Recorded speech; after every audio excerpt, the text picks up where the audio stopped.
Une découverte majeure pour les scientifiques après une conversation de 20 minutes avec une baleine à bosse. Celle-ci aurait-elle dit « J'en ai assez des poissons, j'en ai assez du plancton ». L'équipe, dont un professeur de l'UC Davis, espère désormais d'autres échanges interspécifiques suite à cette rencontre historique avec une baleine nommée Twain. Depuis 30 millions d'années, une voix résonne dans l'obscurité des profondeurs océaniques. Personne n'écoutait. Puis, une intelligence artificielle a analysé 9 enregistrements abyssaux et a découvert un son si puissant qu'un chercheur du MIT en est resté bouche bée murmurant 4 mots à haute voix. Un tel phénomène, c'est impensable. L'IA n'a pas décelé de simples bruits d'animaux mais un alphabet phonétique complet, avec des voyelles structurellement identiques à celles de la parole humaine. Une langue à part entière. Les scientifiques ont désormais décodé le premier message. Mais voici le plus stupéfiant, ces baleines tentent désespérément de communiquer avec nous, de nous avertir, de parler de nous. Et ce qu'elles disent dépasse de loin les attentes des chercheurs qui les ont enfin entendues. Le jour où une baleine a répondu. Au large de l'Alaska, en 2023, un petit bateau de recherche naviguait paisiblement. Les scientifiques à bord s'apprêtaient à tenter une expérience inédite dans l'histoire de la science. Ils ont immergé un haut-parleur sous-marin et diffusé un son dans les profondeurs. Le son était un cri de contact de baleine à bosse, le signal spécifique qu'elles utilisent pour signaler leur présence. C'est ce qui se rapproche le plus dans le langage des baleines d'un bonjour verbal. L'enregistrement qu'ils ont utilisé avait été capté la veille par un petit groupe de baleines de la zone, dont une femelle de 38 ans nommée Twain. Ils lui ont peut-être fait écouter sa propre voix. Puis ils ont attendu et ce qui s'est produit ensuite les a complètement stupéfiés. Soudain, Twain a fait surface. Elle s'est approchée du bateau et a lentement fait le tour. Puis elle a ouvert la bouche et a chanté en retour. De véritables vocalises de baleines à bosse dirigées droit vers le bateau.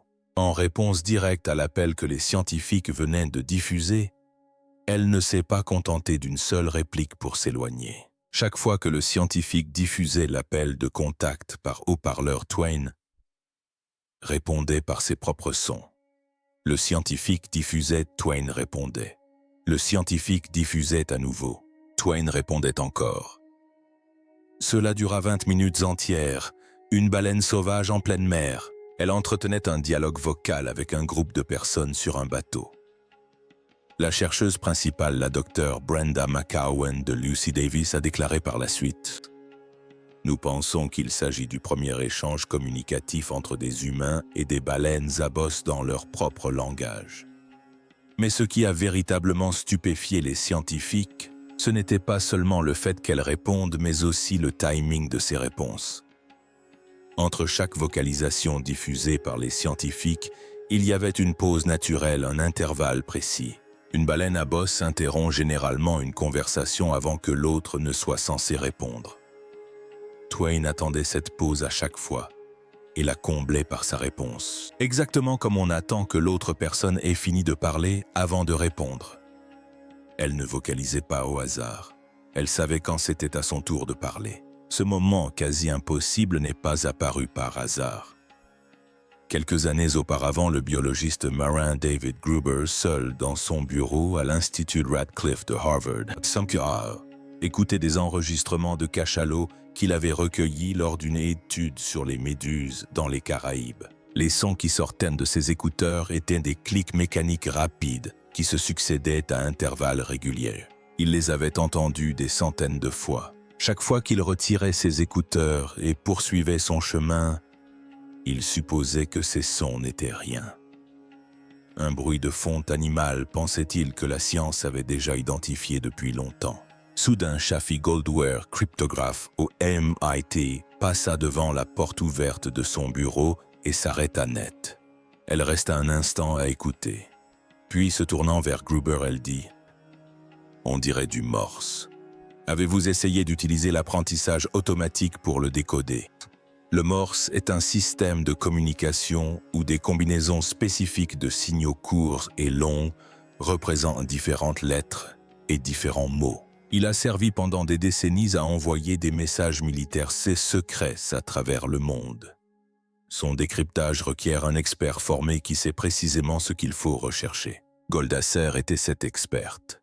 Elle avait consacré toute sa carrière au décryptage de véritables communications gouvernementales cryptées, celles que les pays utilisent pour dissimuler leurs secrets les plus sensibles. Quand elle entendit ces clics de baleine, son instinct professionnel se réveilla instantanément. Elle expliquait à Gruber que ce qui parvenait à ses écouteurs possédait la même structure cachée qu'un message codé. Gruber resta un instant sans voix car elle avait raison. Personne ne l'avait remarqué. En des décennies de recherche sur les baleines dans tous les laboratoires et toutes les études océanographiques jamais menées, personne n'avait jamais décodé ces sons. Ces clics étaient restés là ignorés jusque-là, attendant que quelqu'un connaissant un code caché passe par là. Et maintenant la science allait enfin se pencher sur ces codes. Mais avant même la construction de la moindre machine, avant même qu'une intelligence artificielle n'ait traité un seul enregistrement, l'océan avait déjà lancé un avertissement aux chercheurs. Un avertissement qui aurait dû les inciter à réfléchir très sérieusement à la nature du phénomène auquel ils avaient affaire. Le chercheur Oscar Palacios et son équipe menaient une étude de suivi acoustique sur un groupe de 25 cachalots aux îles Galapagos. Le suivi acoustique consiste simplement à utiliser des microphones sous-marins pour enregistrer tout ce que les baleines émettaient et faisaient. L'étude se déroulait bien. Après 2 semaines, les données étaient solides et les baleines vocalisaient normalement. Puis un jour, tout s'est arrêté. Pas progressivement. Pas une baleine qui se taisait après l'autre. Les 25 baleines sont devenues complètement silencieuses au même instant. Puis, elles ont disparu. Les chercheurs ont cherché. Rien. Les baleines avaient disparu sans laisser de traces. Ils en sont arrivés à une conclusion difficile à accepter. Ils pensent que le groupe avait détecté la présence des microphones sous-marins. Ils pensent que les baleines ont compris qu'elles étaient surveillées, en ont discuté entre elles et ont décidé collectivement de se taire complètement. 25 animaux coordonnant un silence collectif en réponse directe à une surveillance humaine. Ces créatures avaient pris conscience que les humains les écoutaient bien, avant que ces derniers ne comprennent ce qu'elles disaient. Et voici un autre point presque jamais abordé. Les baleineaux ne naissent pas en sachant parler. Tout comme les bébés humains qui passent leur première année à émettre des sons indistincts avant de commencer à formuler de véritables mots. Les baleineaux babillent eux aussi. Ils produisent des tentatives brouillonnes et incomplètes de cliquetas s'exerçant encore et encore, se trompant, réessayant. Ils font tout cela dans l'obscurité la plus totale pendant que leurs mères sont parties chasser en profondeur. Parmi les toutes premières choses qu'un baleineau apprend, il y a ce que les chercheurs appellent le quota d'identité. Il s'agit du cycle de clics spécifique qui indique à toutes les autres baleines de l'océan à quel clan appartient ce baleineau. Imaginez-le comme un nom de famille sonore qui s'imprime sur le baleineau dès ses premières semaines de vie et qui le suit pendant les 70 années suivantes. La toute première leçon qu'un cachalot reçoit n'est pas comment chasser. Ce n'est pas comment trouver de la nourriture ou éviter le danger. C'est à qui il appartient. Dès les premiers sons qu'il émet, cet animal fonctionne déjà au sein d'un système linguistique fondé sur l'identité, l'appartenance et des règles sociales établies bien avant sa naissance. La question de Golda Meir dans ce couloir avait déclenché une réaction irréversible. Mais y répondre exigerait une prouesse scientifique inédite, une machine suffisamment puissante et un ensemble de données assez vastes pour analyser un océan entier. La machine capable d'analyser l'océan. La question de Golda Meir mena à une troisième personne, un chercheur en intelligence artificielle nommé Michael Bronstein.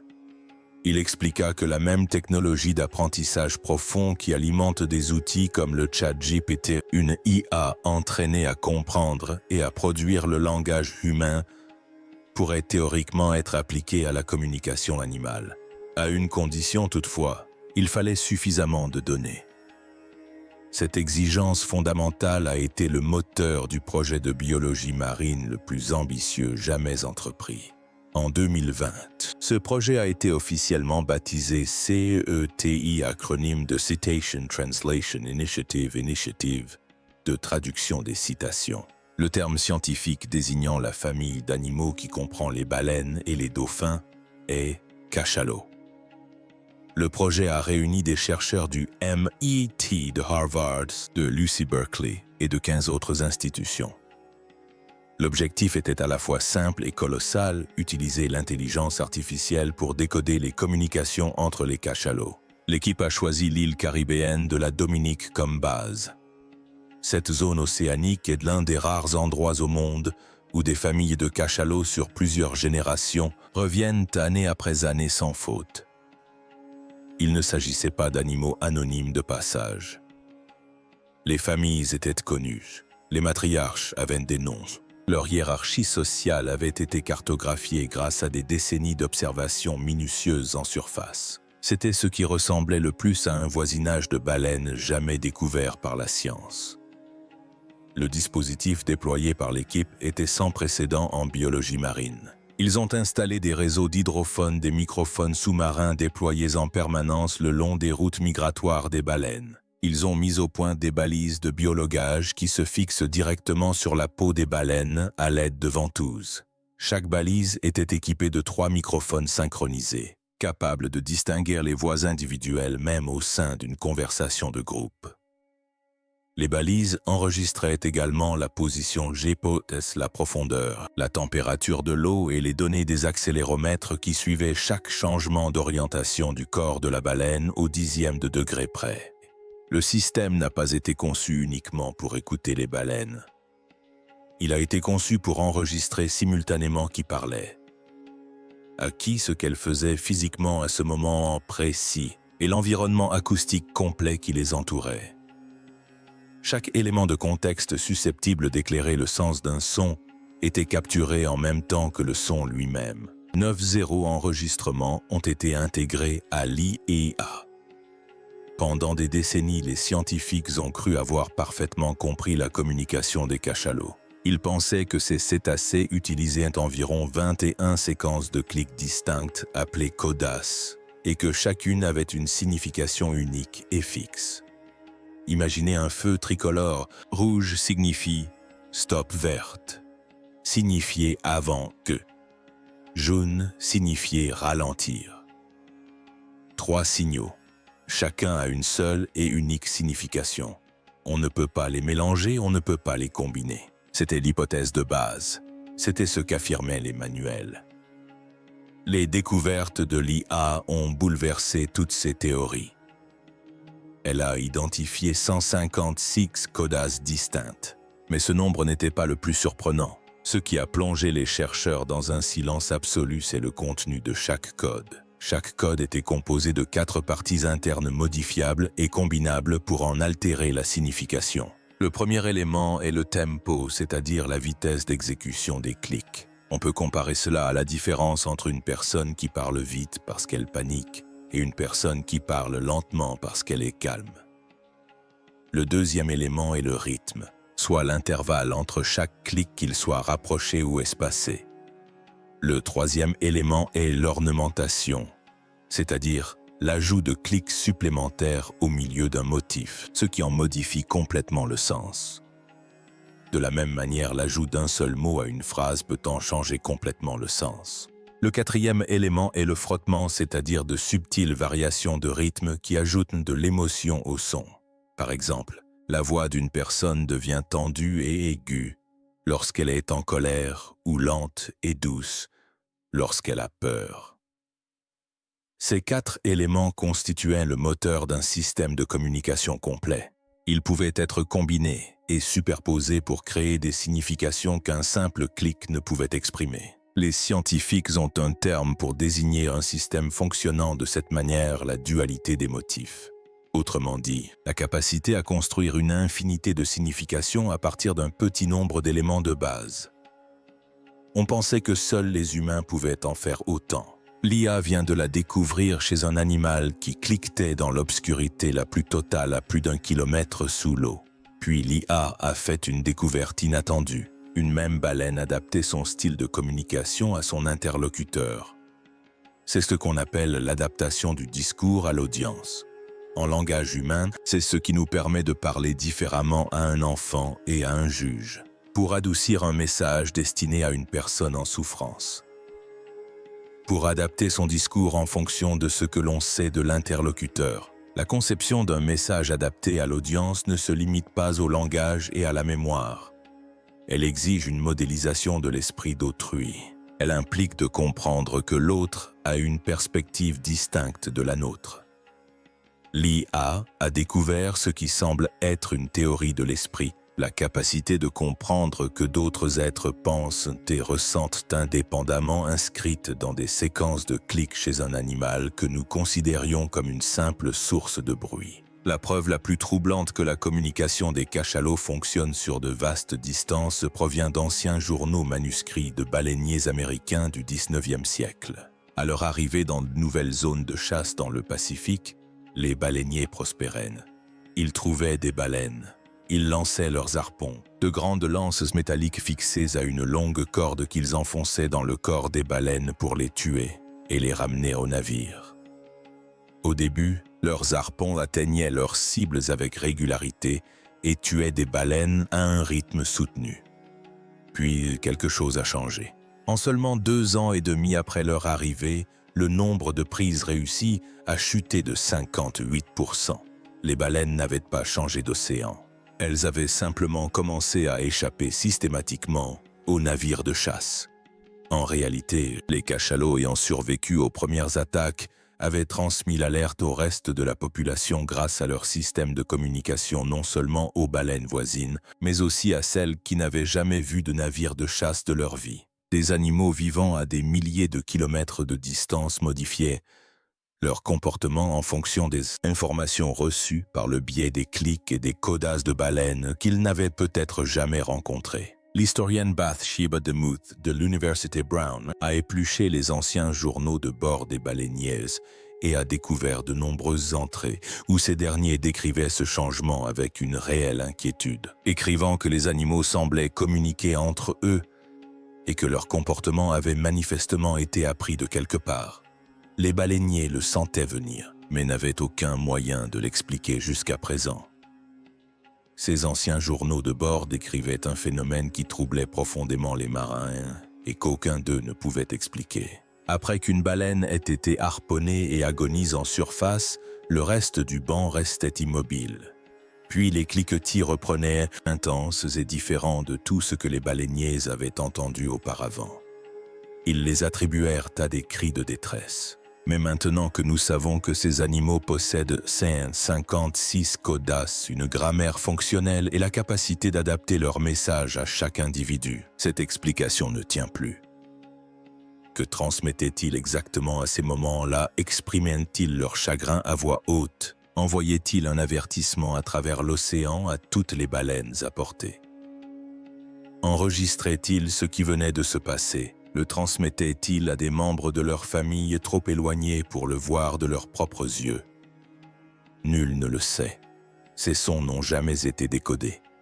Ils ont simplement été entendus par des hommes effrayés sur des navires en bois qui les ont notés et ont poursuivi leur route. Mais les enregistrements effectués actuellement en Dominique racontent une toute autre histoire. Et ce que l'IA y découvrit allait bouleverser toutes les certitudes concernant l'unicité humaine.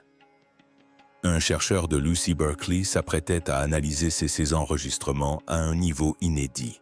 Sa découverte ne se limitait pas à ébranler le dernier fondement de l'humanité, ce son qui ne devrait pas exister. Au lieu d'étudier les schémas des séquences coda comme l'avaient fait tous les chercheurs précédents, le linguiste Gaspar Baccouz a considérablement ralenti les enregistrements et examiné la forme précise de chaque son. Ce qu'il a découvert a bouleversé les fondements même de sa discipline. Les baleines produisaient des voyelles et non des sons similaires ou structurellement identiques. Baccouz en a identifié 2 types principaux. Le premier, que les chercheurs appellent aujourd'hui la OD, est acoustiquement identique au son A. du mot « father ». Le second, le I-code, correspond au son « I » du mot « si ». Il a également découvert des diphthongs, des combinaisons de deux voyelles glissées comme le son « oui » de « boy », où une voyelle se fond harmonieusement dans l'autre. Une fois les enregistrements ralentis et les formes sonores cartographiées, elles se sont révélées être des correspondances acoustiques exactes avec les voyelles humaines. Bacchus l'a affirmé sans embâche. Auparavant, les chercheurs considéraient la communication des baleines comme une sorte de code Morse. Mais cet article montre que leurs cris ressemblent davantage à des voyelles très lentes. Cela suggère une complexité proche du langage humain. Pour comprendre pourquoi c'est si profondément troublant, il faut comprendre ce que sont réellement les voyelles. Produire des sons n'est pas chose simple. Cela requiert un ensemble spécifique de parties du corps qui ont évolué ensemble pendant des millions d'années spécifiquement pour la parole. Un larynx abaissé, c'est-à-dire l'organe de la voix situé plus bas dans la gorge que chez les autres animaux. Une musculature précise de la langue et de la mâchoire. Un flux d'air contrôlé à travers une caisse de résonance, qui est essentiellement un espace creux profilé dans la gorge et qui agit comme un instrument d'accordage. Chez l'humain, tout cela a évolué pendant des millions d'années sous une pression évolutive spécifique en faveur du langage parlé. Cette combinaison anatomique a été considérée comme unique à l'espèce humaine, quelque chose que notre lignée spécifique a développé dans notre environnement spécifique au cours de notre propre période. Les cachalots ne possèdent aucune de ces caractéristiques anatomiques. Leur système vocal a évolué dans les profondeurs océaniques dans l'obscurité totale et sous une pression de plusieurs tonnes d'eau dans un but totalement différent, l'écholocation. Il s'agit de la capacité à émettre des ondes sonores dans l'obscurité et à utiliser les échos pour se représenter l'environnement à la manière d'une chauve-souris qui se repère la nuit. Ils n'ont pas évolué vers le langage, mais vers un système qui, analysé par les équipements acoustiques les plus performants, s'avère fonctionnellement identique. C'est ce qu'on appelle l'évolution convergente. Cela signifie que deux espèces complètement distinctes, suivant des voies évolutives totalement différentes, et sans ancêtres communs pendant des centaines de millions d'années, sont parvenus indépendamment à la même solution complexe. Daniela Ruse du MIT a décrit les découvertes aux journalistes en ces termes. Nos résultats montrent une complexité bien plus grande qu'on ne le pensait. Cela remet en question les connaissances actuelles sur le monde animal. C'est peut-être la phrase la plus modeste de l'histoire des sciences modernes. Voici ce qui est passé sous silence dans les communiqués de presse. L'anatomie qui produit ces codas. Ces sons semblables à des voyelles reposent sur l'organe du spermateti, situé dans l'énorme tête de la baleine et sur les lèvres phoniques et à l'avant de son nez.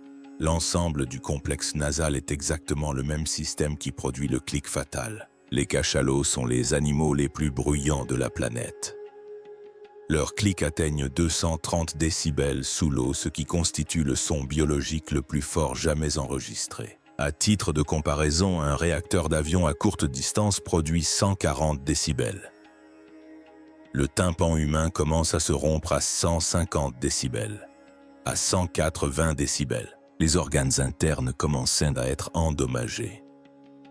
Au niveau sonore maximal enregistré pour un cachalot à courte distance, les chercheurs ont décrit le son comme étant physiquement capable de faire vibrer le corps humain de l'intérieur. Le journaliste océanographique James Nestor a relaté l'histoire d'un plongeur dont le bras est resté complètement engourdi pendant près de 4 heures après avoir été frôlé par un cachalot à une distance moyenne. Des plongeurs s'approchant de cachalots émettant des vocalisations ont rapporté une sensation de chaleur cutanée, une forte pression intrathoracique et, dans certains cas, une perte temporaire de sensibilité dans les membres.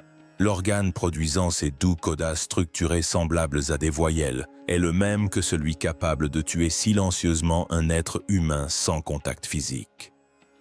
Le langage et l'arme coexistent. Sur 156 codas dont les voyelles, la grammaire et le public cible ont été confirmés. Les chercheurs ont discrètement identifié un schéma spécifique qu'ils pensent pouvoir déchiffrer, le 1 + 1 + 3. Il se compose de 2 clics isolés d'une brève pause puis de 3 clics plus rapides. C'est le quota le plus fréquemment observé chez les cachalots des Caraïbes. On l'entend dans de nombreuses situations sociales, avant les plongées profondes, après la remontée à la surface lors des rassemblements et à la naissance des petits. Les chercheurs suggèrent avec prudence qu'il pourrait signifier « Je suis là », le premier message. Pas une phrase complexe, pas un avertissement, ni une exigence juste, une présence, juste un être vivant qui dit à un autre qu'il existe. Cette phrase a été transmise des millions de fois entre les cachalots pendant 30 millions d'années, dans un langage que les humains ne pouvaient pas déchiffrer lorsqu'ils les chassaient. La première chose que nous avons peut-être comprise d'un cachalot est la même chose que tout être conscient a besoin de dire un jour. Il la répète chaque jour à chaque membre de sa famille, dans chaque océan depuis bien avant que notre espèce ne puisse se tenir debout. Si une espèce terrestre et une autre des profondeurs marines ont découvert le même type de son sans jamais se rencontrer, alors quelque chose d'important se produit. Cela signifie que les humains n'ont pas inventé cela. Alors, si nous sommes parvenus au même type de communication, à quoi d'autre sommes-nous parvenus? À des choses que nous avons toujours crues exclusivement humaines. La mémoire, les émotions, l'identité, peut-être même le deuil. Les cachalots ont un cerveau bien plus gros que le nôtre. Ils vivent, socialisent et communiquent depuis des millions d'années. Pendant longtemps, nous avons cru que le langage nous rendait spéciaux. Or, il semble que ce n'ait jamais été le cas. Et cela change tout. L'IA avait trouvé la grammaire. Les voyelles avaient été identifiées. Le premier mot avait été déchiffré. Mais une langue n'est pas qu'une structure figée dans un laboratoire. Une langue, c'est ce que les êtres vivants en font au quotidien. Et ce que ces animaux en font dans l'obscurité à des kilomètres sous la surface à travers les familles, les générations et les siècles. C'est là que cette histoire cesse d'être de la science et devient bien plus difficile à accepter. Ce qu'ils disent dans l'obscurité. S'il y a bien une personne capable de nous raconter leur histoire, c'est Shane Gero. Ce biologiste marin a passé 13 ans à vivre aux côtés des cachalots en Dominique. Et pourtant même lui admet une chose étrange, il a vu une femelle cachalot échanger des cliquetis avec une autre femelle puis plonger en profondeur pour chasser. Son petit reste avec l'autre baleine. Il dit qu'il est presque impossible de ne pas y voir un message du genre « Surveillez mon enfant, je reviens ». À la surface, il a observé de jeunes baleines tourner en rond, se chatouiller, se donner des coups de museau, se répondre. Il dit que cela ressemble à des cousins qui jouent et discutent. Ce ne sont pas des échanges brefs et rapides. Certains durent jusqu'à 1 heure. Elles parlent à tour de rôle. Elles s'interrompent. Elles réagissent à ce qui vient d'être dit. Il y a des voix plus fortes, d'autres plus douces. Selon Shane, parfois, cela sonne comme une dispute, d'autres fois comme une tentative de se rassurer. Certaines conversations ont lieu entre seulement 2 baleines. D'autres impliquent tout le groupe. C'est structuré, c'est social. Ce ne sont pas des bruits aléatoires. Et maintenant, cela devient encore plus étrange. Les différents clans de baleines ne se contentent pas de produire des sons différents. Ils suivent des règles différentes, des manières différentes de construire leur clique, et ils ne naissent pas avec ce don. Ils l'apprennent tout comme le langage humain.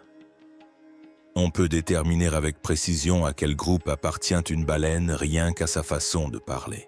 Et ces groupes sont immenses, très soudés, culturellement liés.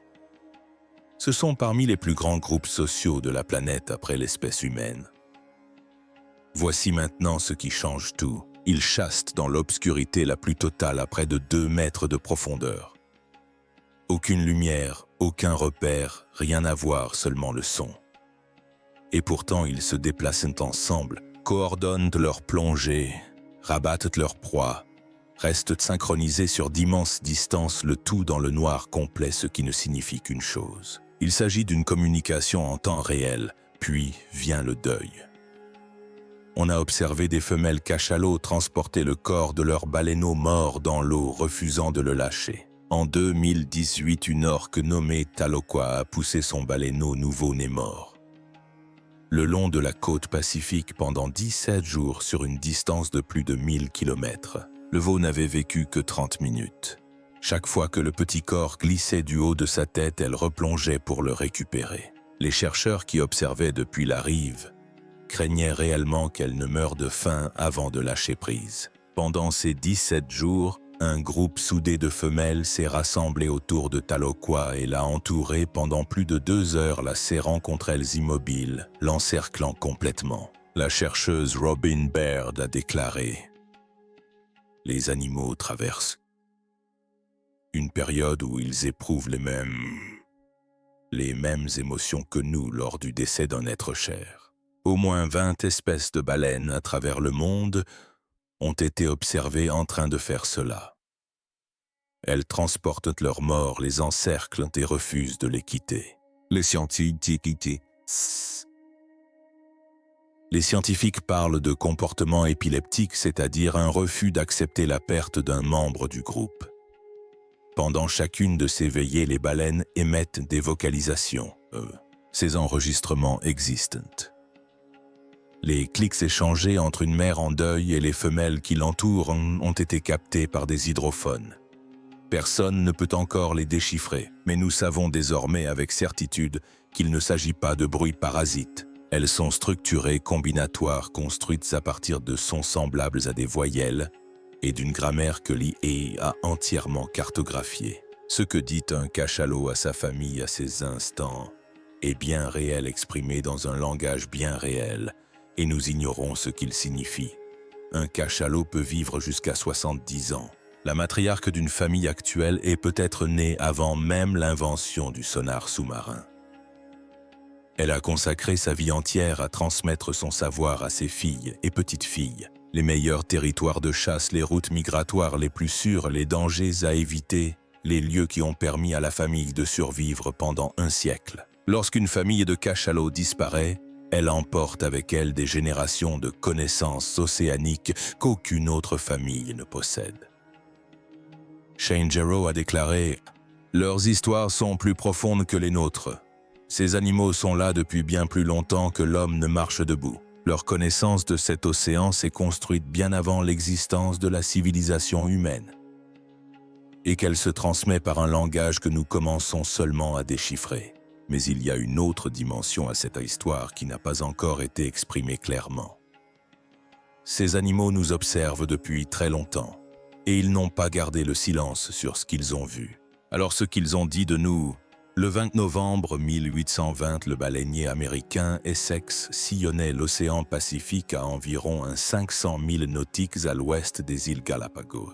L'équipage vaquait à ses occupations habituelles, la chasse au cachalot pour son huile. La journée se déroulait sans incident jusqu'à ce que le second Owen Chase aperçoive quelque chose dans l'eau qui le glaça d'effroi. Un cachalot mâle d'une taille inhabituelle se tenait immobile à la surface, la tête pointée droit vers le navire. Il ne nageait pas, ne plongeait pas, se contentant de fixer le vide. Puis il commença à s'approcher de l'Essex, lentement d'abord, puis de plus en plus vite. Il fonça ensuite à toute vitesse, sans s'arrêter. Il percuta violemment le flanc du navire de son énorme tête, provoquant un violent mouvement de balayage et projetant les hommes sur le pont. L'équipage se précipita pour s'agripper à tout ce qui était solidement fixé au sol. Avant qu'il ne puisse se ressaisir, la baleine refit surface, fit demi-tour et revint une seconde fois. Elle percuta l'Essex au même endroit délibérément avec acharnement, comme pour s'assurer que le travail était terminé. La proue du navire fut détruite. L'eau s'engouffra à flot. 20 hommes se jetèrent dans 300 tubes dans ce toit de petites embarcations de bois presque sans vivres, presque sans eau douce et sans rien au-dessus de leur tête au beau milieu de l'océan Pacifique. S'ensuivirent 83 jours d'une épreuve terrible. La soif fut la première à les tenailler si intense que certains hommes eurent des hallucinations en quelques jours.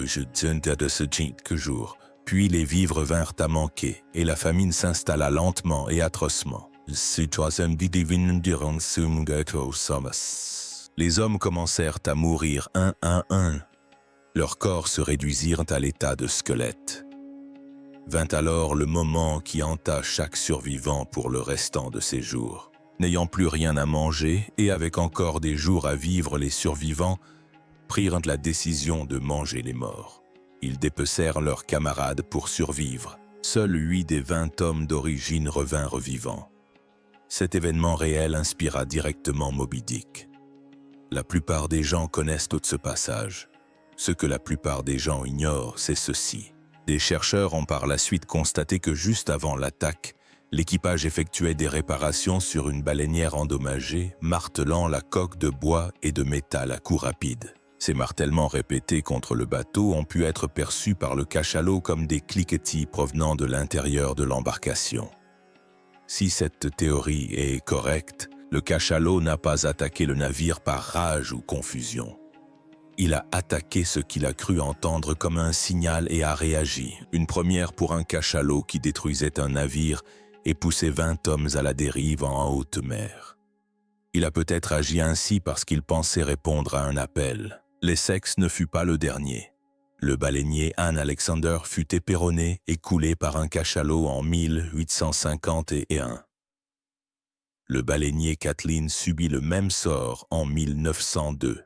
Les journaux de bord des baleiniers des 18e et 19e siècles regorgent de récits de cachalots broyant de petites embarcations de chasse avec leurs têtes et leurs mâchoires après avoir été harponnés. Ni fuir ni plonger mais faire demi-tour et combattre. Il ne s'agissait pas d'animaux paniqués se débattant au hasard. C'étaient des réactions coordonnées d'animaux dotés des plus gros cerveaux de la planète, d'une mémoire prodigieuse et d'un système de communication capable de transmettre des informations cruciales pour la survie à l'ensemble des populations océaniques. Ce réseau de communication avait déjà fait ses preuves. 2 ans et demi après l'arrivée des baleiniers dans les zones de chasse du Pacifique Nord, au 19e siècle, le taux de réussite des harpons chuta de 58%. Les baleines ayant survécu aux attaques transmettaient le danger par leur langage à des animaux qui n'avaient jamais vu de navire ailé. L'avertissement se propagea sur des milliers de kilomètres en haute mer et modifia le comportement de toute une population. Ces animaux sont conscients de l'écoute, de la chasse et de la présence humaine depuis des siècles. Et ils n'ont cessé d'en parler. En 2020, un phénomène nouveau est apparu au large des côtes ibériques de l'Espagne et du Portugal. Les orques, qui sont des épaulards et les plus grands membres de la famille des dauphins, ont commencé à cibler les voiliers. Ils s'attaquaient spécifiquement aux gouvernails, les mordant, les tordant, les brisant. Sans gouvernail, un bateau ne peut pas diriger. En 2024, on recensait au moins 500 incidents documentés et 3 naufrages confirmés. Les biologistes marins attribuent ce comportement à une origine unique, une orque femelle qui aurait subi un traumatisme lors d'une rencontre avec un bateau en 2020. Elle a enseigné cette technique aux autres orques de son groupe, qui l'ont ensuite transmise à d'autres. En quelques mois, ce comportement s'est répandu dans toute la population. Des animaux qui n'avaient jamais subi le traumatisme initial apprenant une technique anti-bateau spécifique et ciblée par transmission sociale par le langage. 30 scientifiques ont signé une lettre ouverte exhortant le public à ne pas attribuer de motivations humaines aux orques. Ils ont également écrit clairement: l'orque est une espèce intelligente et socialement complexe et chaque population possède sa propre culture, ses propres vocalisations, ses préférences alimentaires, ses techniques de chasse et ses propres structures sociales. La science ne peut pas encore expliquer leur comportement. L'explication réside dans un langage que nous ne comprenons pas encore pleinement. Pendant que tout cela se déroule à la surface, une catastrophe se produit en profondeur. Le transport maritime industriel remplit les océans du globe d'un bruit de moteur incessant. Les sonars militaires envoient des ondes de choc dans les profondeurs. Les explosions sismiques liées à l'exploitation des combustibles fossiles et à l'extraction minière en eau profonde résonnent continuellement dans tous les bassins océaniques. Pour un animal qui vit dans un monde où le son remplace entièrement la vue, où chaque conversation familiale, chaque coordination de chasse, chaque veillée funèbre, chaque transmission du savoir culturel d'une génération à l'autre se fait par voie acoustique. Il ne s'agit pas de pollution au sens ordinaire du terme. À des intensités suffisamment élevées, le bruit industriel sous-marin provoque des hémorragies internes et une perte auditive permanente chez les baleines. Les chercheurs l'ont établi sans détour, une baleine sourde est une baleine condamnée. L'exposition chronique au bruit les désoriente, les éloigne de leur zone d'alimentation et inonde leur organisme d'hormones de stress qui, à terme, les détruisent. Si les cachalots utilisent le langage pour maintenir la cohésion de leur famille, transmettre leur savoir de génération en génération et assurer leur survie dans les profondeurs, alors saturer leur environnement sonore de bruit industriel revient à détruire systématiquement la capacité d'une culture à communiquer quotidiennement et sans interruption. Les juristes ont déjà commencé à réagir directement à ces données scientifiques. En 2024, les peuples autochtones de Nouvelle-Zélande et des îles Cook ont signé un traité historique reconnaissant formellement les baleines comme des personnes juridiques dotées de droits spécifiques. Le projet CUI s'est associé à la faculté de droit de l'Université de New York afin d'étudier les implications de la traduction assistée par l'IA pour le droit des animaux à l'échelle mondiale. Gaspard Bacous a déclaré: nous réfléchissons profondément à ce que la découverte de ces structures semblables à celles des humains signifie pour les droits juridiques des animaux. Qu'est-ce que le langage? Le langage a-t-il quelque chose d'uniquement humain ou est-ce simplement un continuum? Quelles sont les conséquences pour le droit?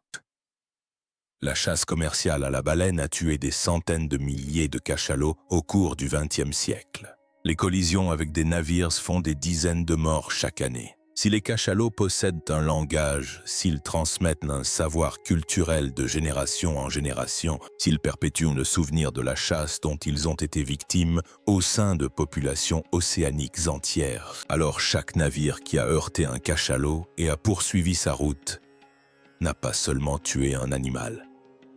Il a réduit au silence un locuteur en plein milieu d'une phrase. Imaginez la portée de tout cela.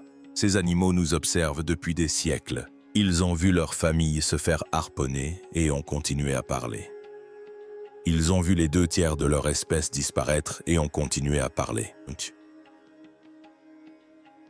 Ils ont vu l'océan se remplir d'un bruit qui a déchiré leur monde et ont continué à parler. Si leur langage peut transmettre des avertissements, des souvenirs et du chagrin sur des milliers de kilomètres et des centaines d'années, alors ce qu'ils disent de nous s'est construit pendant très longtemps. Et ce n'a pas été sans Hertz. La première chose que les chercheurs ont décodée était « Je suis là ». Mais le message que ces animaux nous envoient au sujet des espèces qui les ont chassés jusqu'à l'extinction est quelque chose que nous n'avons pas encore le courage de décrypter pleinement. Car une part de nous presse déjà son sens que nous sommes ce qu'il y a de plus dangereux dans l'océan. Et ils le savent depuis bien plus longtemps que nous. Le premier message n'a pas été envoyé lorsque nous avons commencé à les écouter. Il a été envoyé il y a 30 millions d'années. Nous avons simplement construit l'appareil qui nous permet enfin de l'entendre. Et ce n'est que maintenant, à l'instant même, que nous commençons à en comprendre le sens.